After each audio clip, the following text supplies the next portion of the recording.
Hello friends, welcome to Gurukul classes. जैसा कि आपको पता है कि हम यहाँ पे प्रैक्टिस सेशन अपना लेके चल रहे हैं और हम यहाँ पे मार्केट में जो भी बुक्स अवेलेबल हैं, उस सारी बुक्स के सारे मॉडल पेपर हम यहाँ पे वन बाय वन करके सॉल्व कर रहे हैं। और जानते रहिए कि ये हमारी सेकंड बुक चल रही है। तो चलिए यहाँ पे टाइम वेस्ट न करते हुए हम यहाँ पे अपने क्वेश्चन को डिस्कस करना शुरू करते हैं।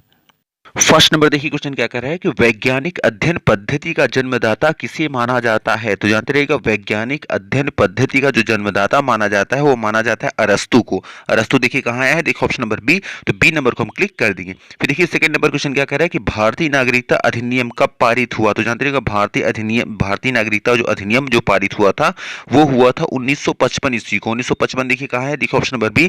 तो बी नंबर को हम क्लिक कर देंगे। फिर थर्ड नंबर देखिए, क्वेश्चन क्या कर रहा है कि अपने कर्तव्य का पालन करो, अधिकार स्वतः तुम्हें प्राप्त हो जाएगा। यह कथन किसका है। तो जानते रहे कि यह कथन है महात्मा गांधी जी का। तो महात्मा गांधी देखिए कहाँ है, देखिए ऑप्शन नंबर ए। तो ए नंबर को हम क्लिक कर, क्या कह रहा है कि राजा दंड का प्रतीक है तथा उसका निर्णय स्वयं प्रभु ने प्राणी मात्र की सुरक्षा के लिए किया है। यह कथन किसका है। देखिए ऑप्शन में कौटिल्य, बी नंबर पर मनु, सी नंबर पर है मोटवानी और डी में है अल्तेकर। तो जानते रहिए यह कथन है मनु का। मनु देखिए कहाँ है, देखो ऑप्शन बी। तो बी नंबर को हम क्लिक कर देंगे। फिर देखिए फिफ्थ नंबर देखिए, क्वेश्चन क्या कर रहा है कि बहुलवादी विचारों के प्रमुख रूप से प्रभुसत्ता के किस लक्षण की आलोचना की है। तो इसका मतलब देखिए क्वेश्चन क्या कर रहा है कि जो बहुलवादी जो विचार के जो समर्थक हैं उन्होंने प्रभुसत्ता के किस रूप की प्रमुख रूप से आलोचना की है। देखिए ऑप्शन ए में आया है अस्थायित्वता, बी नंबर पे देखिए है अधेयता, सी नंबर पे है अविभाज्यता और डी में है मौलिकता। तो जानते रहिएगा, जो बहुलवादी जो विचारों को जो समर्थक हैं उन्होंने आलोचना की है प्रभुसत्ता के अविभाज्यता के लक्षण को। तो देखिए ऑप्शन देखिए कहाँ है, देखिए ऑप्शन नंबर सी में है अविभाज्यता। तो इसलिए हम यहाँ पे सी नंबर को क्लिक कर देंगे। सिक्स नंबर देखिए, क्वेश्चन क्या कर रहा है कि कानून नैतिक सिद्धांतों के पोषक है। यह कथन किसका है या यह मत किसका है। तो जानते रहिएगा, कानून नैतिक सिद्धांतों के पोषक है, यह कथन है गिल क्राइस्ट का। गिल क्राइस्ट देखिए कहाँ है, देखिए ऑप्शन नंबर ए में आया है। तो ए नंबर को यहाँ पे हम क्लिक कर देंगे। नेक्स्ट नंबर देखिएगा, यहाँ पे देखिए हमारा क्वेश्चन जो है 6 नंबर तो हो गया। इसके बाद 7, 8, 9 ये सारे क्वेश्चन आएंगे, लेकिन चूंकि क्वेश्चन अभी कुछ कट रहे हैं, फिलहाल जितना भी दिख रहा है पहले उसको हम डिस्कस करेंगे, फिर जो नहीं दिख रहा है फिर उसको भी हम डिस्कस करना शुरू कर देंगे। फिर देखिए 12 नंबर ऊपर देखिए क्वेश्चन क्या कर रहा है, लोकतंत्रात्मक शासन दलीय शासन का ही दूसरा नाम है, यह कथन किसका है। तो जानते रहिए यह कथन है मुनरो का। मुनरो देखिए कहाँ है, देखिए है ऑप्शन नंबर बी। तो बी नंबर को हम क्लिक कर देंगे। फिर देखिएगा 30 नंबर क्वेश्चन क्या कर रहा है कि निम्नलिखित में से कौन सा देश गुट निरपेक्ष देशों में शामिल नहीं है। देखिए ऑप्शन ए में आया है, देखिए आया है भारत, बी नंबर पे है मिस्र, सी नंबर पे है स्विट्जरलैंड और डी नंबर पे है श्रीलंका। तो जानते रहिए कि इन चारों में जो ऑप्शन हमारा सी है स्विट्जरलैंड, स्विट्जरलैंड जो है वो गुट निरपेक्ष देशों में शामिल नहीं है, इसलिए सी नंबर को हम क्लिक कर देंगे। फिर देखिए 14 नंबर क्वेश्चन क्या कर रहा है कि राष्ट्रीय पिछड़ा वर्ग आयोग का गठन कब किया गया। तो जानते रहिएगा, राष्ट्रीय पिछड़ा वर्ग आयोग का गठन किया गया था 1993 में। 1993 देखिए कहाँ आया है, देखिए आया है ऑप्शन नंबर सी। तो सी नंबर को हम क्लिक कर देंगे। फिर देखिए 15 नंबर क्वेश्चन क्या कह रहा है, भारतीय संविधान सभा निम्नलिखित में से किस योजना के अंतर्गत गठित की गई। देखिए ऑप्शन ए में है वेबेल प्लान, बी नंबर पे है Cripps mission plan, C number पे है कैबिनेट मिशन प्लान और डी में है माउंट बेटन प्लान। तो जानते रहिएगा, जो भारतीय संविधान सभा का जो गठन किया गया था वो किया गया था कैबिनेट मिशन प्लान के अंतर्गत। तो कैबिनेट मिशन प्लान देखिए कहाँ है, देखिए ऑप्शन नंबर सी। तो सी नंबर को हम क्लिक कर देंगे।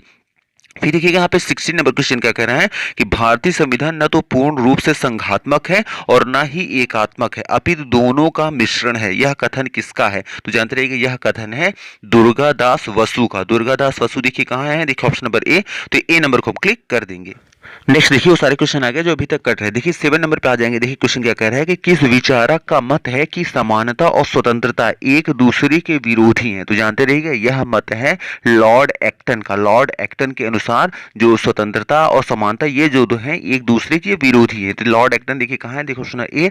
तो ए नंबर को हम क्लिक कर देंगे। फिर देखिए 8 नंबर क्वेश्चन क्या कर रहा है, प्रथाओं तथा कानूनों के अनुपात के आधार पर संविधान कौन से दो प्रकार के होते हैं। तो जानते रहिएगा प्रथाओं तथा कानून के अनुपात के आधार पर जो संविधान के दो प्रकार हैं वो है लिखित तथा अलिखित। तो लिखित और अलिखित देखें कहाँ आया है, देखिए ऑप्शन नंबर आया है, देखिए सी। तो सी नंबर को क्लिक कर देंगे।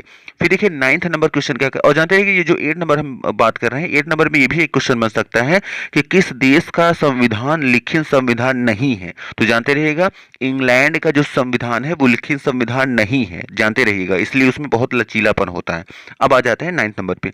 देखिए 9 नंबर क्या क्वेश्चन कर रहा है, निम्नलिखित में से राज्य का वर्गीकरण सर्वप्रथम किसने किया? अब देखिए यहाँ ऑप्शन 4 देखिए दिया है, ऑप्शन ए में यहाँ देखिए है अरस्तु, बी नंबर पे है मार्क्स, सी नंबर पे है लास्की और डी नंबर पे है ग्रीन। तो जानते रहिएगा अरस्तु ने राज्य का वर्गीकरण सबसे प्रथम पहली बार किया था, इसलिए अरस्तु देखिए कहाँ है, देखिए ऑप्शन नंबर ए, तो ए नंबर को हम क्लिक कर देंगे। फिर देखिए 10 नंबर क्वेश्चन क्या कह रहा है कि सामूहिक उत्तरदायित्व किस शासन प्रणाली की विशेषता है? तो जानते रहिएगा सामूहिक उत्तरदायित्व की जो प्रणाली है ये शासन व्यवस्था है संसदात्मक देखेंगे शासन प्रणाली कहाँ आया है, देखिए आया है ऑप्शन नंबर ए में है, तो ए नंबर को हम क्लिक कर देंगे।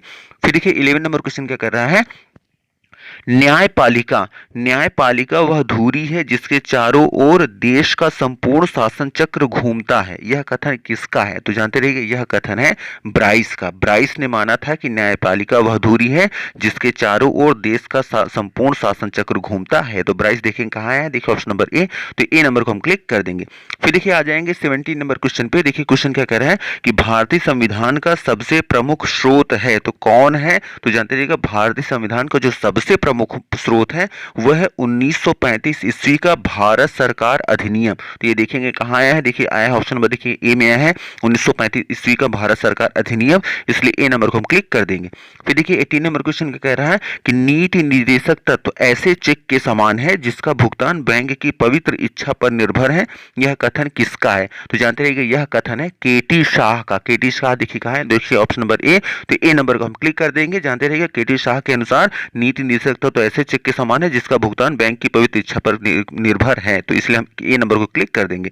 फिर देखिए 19 नंबर क्वेश्चन क्या कर रहा है, भारतीय संविधान में किस संविधान संशोधन द्वारा मूल कर्तव्यों को सम्मिलित किया गया? तो जानते रहिएगा भारतीय संविधान का वो संशोधन है 42वां देखिए कहाँ है, ऑप्शन नंबर बी, तो बी नंबर को हम क्लिक कर देंगे। 20 नंबर देखिए क्वेश्चन क्या कर रहा है कि मंत्रिपरिषद के सदस्य एक साथ तैरते और एक साथ डूबते हैं, यह किसका कथन है? तो जानते रहिए कि यह कथन है लॉर्ड मॉनरे का। तो लॉर्ड मॉनरे देखिए कहाँ आए हैं, देखिए आए हैं, देखिए ऑप्शन नंबर सी में आए हैं, तो सी नंबर को हम क्लिक कर देंगे। जानते हैं इसमें मार्ले लिखा है लेकिन मार्ले नहीं बल्कि मारने होना चाहिए था, तो इसलिए हमें सी नंबर को फिर भी क्लिक कर देंगे। नंबर देखिए क्वेश्चन क्या कह रहा है कि कोई भी विधेयक तभी कानून बन सकता है जबकि, तो जानते रहिएगा यहाँ क्वेश्चन हमारा कह रहा है कि देखिए कहने का मतलब यह है कि कोई विधेयक कब कानून बन सकता है, तो कोई भी विधेयक तभी कानून बन सकता है जब उस विधेयक पर राष्ट्रपति अपना हस्ताक्षर कर देता है। तो जानते रहिए, तो यहाँ ऑप्शन हम देखेंगे, देखिए ऑप्शन नंबर बी पे है उस पर राष्ट्रपति अपने हस्ताक्षर कर दे, तो जानते रहिए कोई भी विधेयक तभी कानून बन सकता है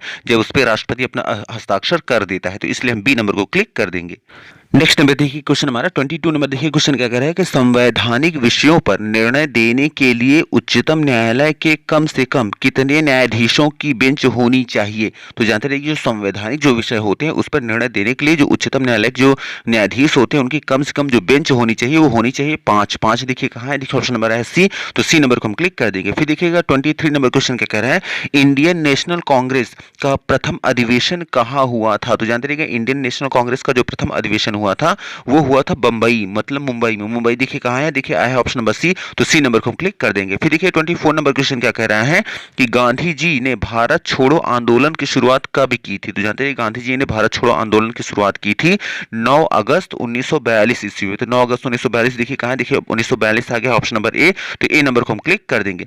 फिर देखिए क्वेश्चन 25 नंबर क्या कह रहा है, द्विराष्ट्र की सिद्धांत किसने प्रतिपादित किया था? तो जानते रहिएगा द्विराष्ट्र मतलब दो राष्ट्र का जो सिद्धांत था, जैसे इंडिया और पाकिस्तान का जो बंटवारा हुआ था तो दो राष्ट्र का जो सिद्धांत था ये प्रतिपादित किया था सर सैयद अहमद खान ने, और बाद में इसी पर चलकर मोहम्मद अली जिन्ना ने ये बंटवारे की नीति को अपनाई थी। तो इसलिए हम यहाँ पे चूंकि बंटवारा मोहम्मद अली जिन्ना की वजह से हुआ था तो हम उन्हीं को मानेंगे इंडिया में। तो यहाँ द्विराष्ट्र का जो सिद्धांत था किसने दिया था भारत में, किसने सबसे पहले रखा था, मोहम्मद अली जिन्ना, इसलिए ए नंबर को हम क्लिक कर देंगे। लेकिन जानते रहिएगा कि इस विचार को जो सबसे पहले लेकर आया था तो वो था सर सैयद अहमद खान, लेकिन इस विचारों पर चलकर जिसने एक्शन किया, जिसने कार्य किया था वो था मोहम्मद अली जिन्ना।